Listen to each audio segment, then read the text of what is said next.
Hello everyone, I am Meenu Agrawal and today I will be discussing the topic bioreactors. What is a bioreactor? A bioreactor, it is basically a device in which organisms they are cultivated to form the desired products.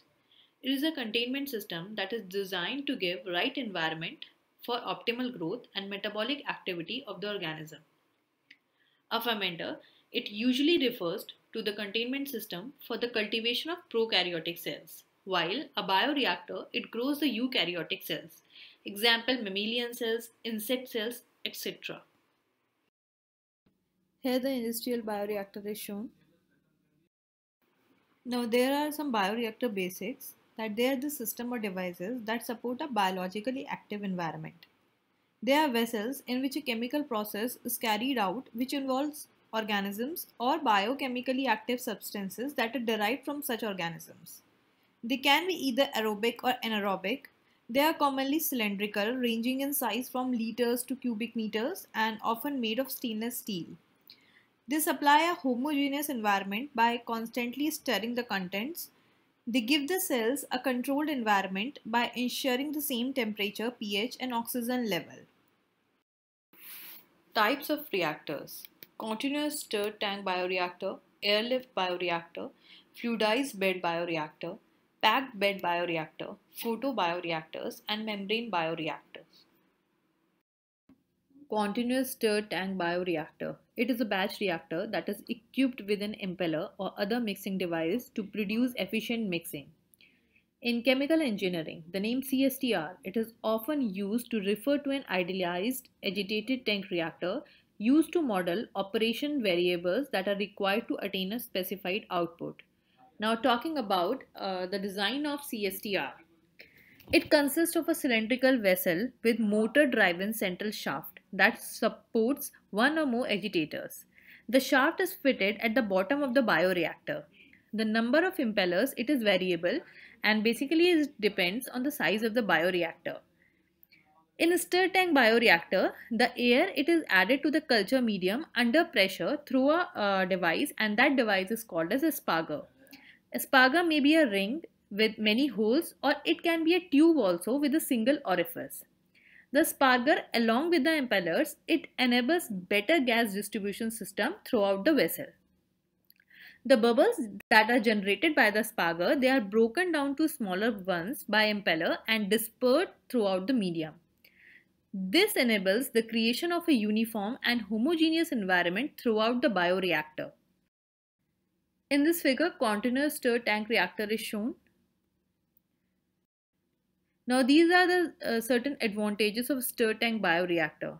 Continuous operation, good temperature control, easy adapt to two-phase run, good control, simplicity of construction.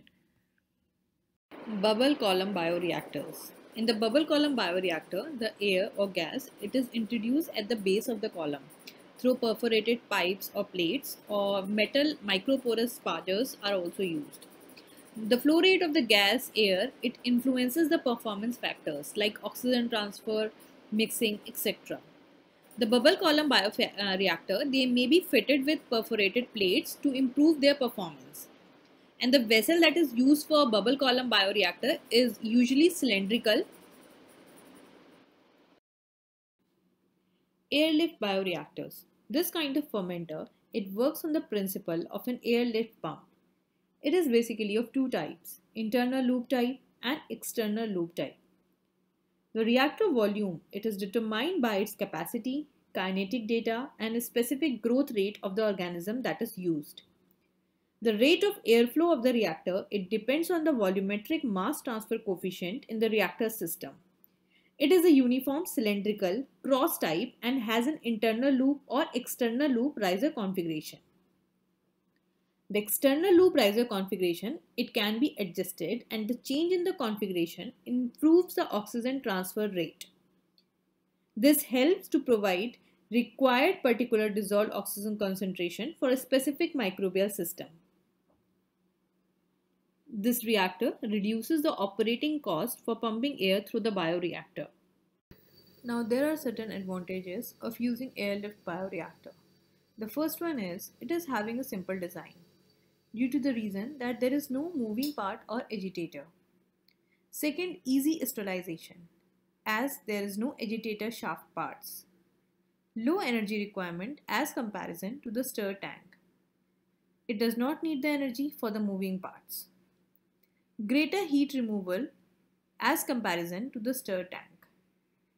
At this airlift bioreactor, it does not need the heat plate to control the temperature because the draught tube which is inside the bioreactor can be designed to serve as internal heat exchanger. So airlift bioreactor has greater heat removal as compared to the stir tank. And last, very low cost. Fluidized bed bioreactors. These reactors, they generally behave in a manner that is intermediate between continuous stir tank reactor and packed bed reactor.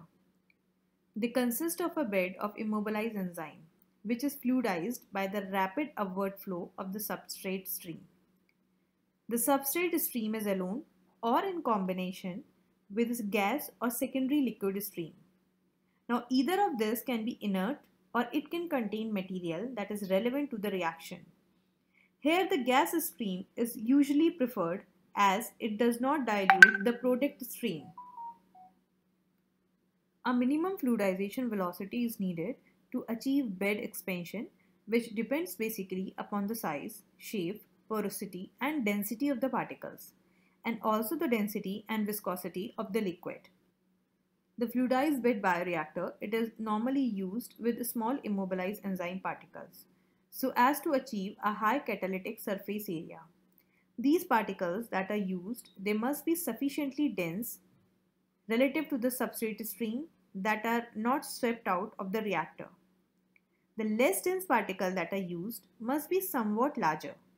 For efficient operation, the particles should be of nearly uniform size.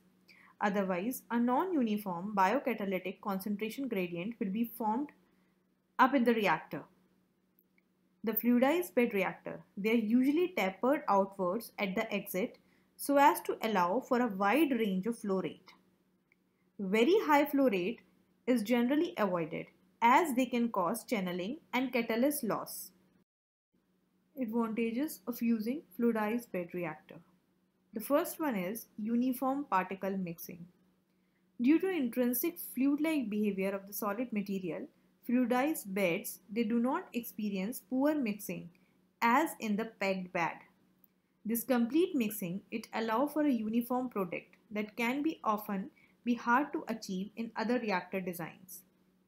The elimination of radical and axial concentration gradient also allow for a better fluid-solid contact, which is very essential for reaction efficiency and quality. The second point is uniform temperature gradient. Many chemical reactions, they require the addition or removal of heat. FBR, they are well suited to the exothermic reactions. Researchers, they have also learned that the bed to surface heat transfer coefficient for FBR, they are very high. And the last one is ability to operate reactor in continuous state. The fluidized bed nature of these reactors, they allow for the ability to continuously withdraw product and introduce new reactants into the reaction vessel. Now, operating at a continuous process state, it allows the manufacturers to produce their various products more efficiently due to the removal of startup conditions in batch process. Packed bed bioreactors. These reactors, they are very versatile and they are used in many chemical processing applications such as absorption, distillation, separation process and catalytic activities. The most important characteristic of a PBR is that the material flows through the reactor as a plug, and they are also known as plug flow reactors. Typical reactors, they consist of a chamber such as a tube or a channel that contains catalyst particles or pellets and a liquid that flows through the catalyst. Now the liquid interacts with the catalyst across the length of the tube and thus altering the chemical composition of the substance. Ideally, all the substrate stream, it flows at the same velocity parallel to the reactor axis with no back mixing. All the material that is present at any given reactor cross-section has an identical residence time. When designing a packed bed reactor, the design must include mass transfer in the bed as well as heat transfer and chemical reactions. Now, understanding and optimizing the heat transfer through packed bed is very important in order to decrease the cost of running the equipment. The packed catalyst is also very important to the successful modeling of the device. The catalyst, it can be modeled as a porous structure which leads to the particle transport with different orders of magnitude, and thus making the analysis of mass and energy transport a challenging task. There is also another challenge when designing these devices. It lies in the pressure drop that occurs across the length of the reactor. The pressure drop, it can be reduced by using large catalyst particles, but this causes lower intraparticle diffusion, making the reaction progress slower. Photobioreactors.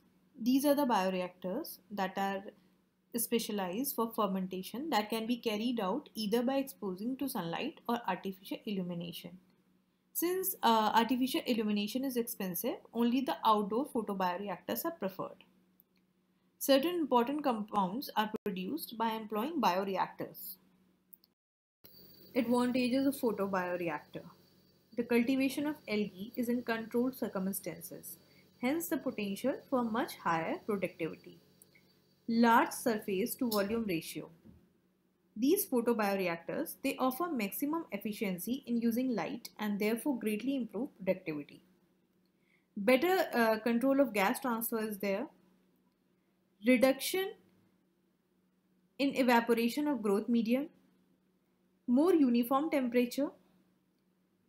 There is a better protection from outside contamination. It is also space saving as they can be mounted vertically, horizontally, or at an angle indoors and outdoors. Then the last one is reduce fouling. Recently available tube self-cleaning mechanisms can reduce fouling process. Membrane bioreactors. Membrane bioreactors, they successfully apply to various microbial bioconversions such as alcoholic fermentation, solvents, organic acid production, wastewater treatment, etc. In membrane bioreactor, the soluble enzyme and substrate, they are introduced on one side of ultrafilter membrane by means of a pump. Now the product is forced out through the membrane. The membrane holds back the enzyme. And a good mixing in the reactor can be achieved by using a stirrer. The most widely used membrane material, they includes polyamide and cellulose acetate. Now there are certain advantages of using membrane bioreactor, that the loss of the enzyme, it is reduced.